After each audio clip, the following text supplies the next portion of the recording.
En France, la fin de l'état d'urgence. Il était en vigueur depuis les attentats de novembre 2015. Tout un symbole. Le Premier ministre Édouard Philippe, accompagné du ministre de l'Intérieur, s'est rendu au pied de la Tour Eiffel. Le fait que l'état d'urgence soit venu à son terme conduit un certain nombre de concitoyens à redouter que l'intensité de l'effort que nous livrons au service de la sécurité puisse baisser. Il n'en est rien. Le plan Vigipirate reste en vigueur et pour les touristes, pas de changement notable. C'est vrai qu'on se sent en sécurité, il y a beaucoup de militaires, beaucoup de policiers. Une voiture décide de foncer, elle foncera. Une nouvelle loi antiterroriste a été créée pour s'y substituer.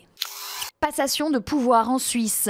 Ignazio Cassis, nouveau ministre au Conseil fédéral. J'espère vraiment que tout se passera très bien. La Suisse italienne est à nouveau représentée au gouvernement. C'est évidemment pour moi une grande pression, mais aussi un orgueil et une fierté qui sont encore plus grands. Il a reçu les clés du département des affaires étrangères des mains de son prédécesseur, Didier Burkhalter. Au Canada, inquiétude sur la disparition possible des barrières tarifaires sur Internet.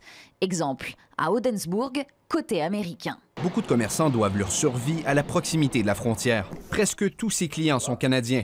Tous récupèrent des paquets commandés sur des sites Internet américains. Cette Ontarienne affirme que recevoir son colis chez elle lui coûterait plus cher.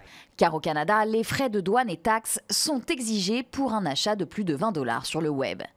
Alors peut-on parler de concurrence déloyale? Amazon, Google, Facebook font en tout cas pression sur le gouvernement Trudeau. Randonnée effrayante dans les bois belges.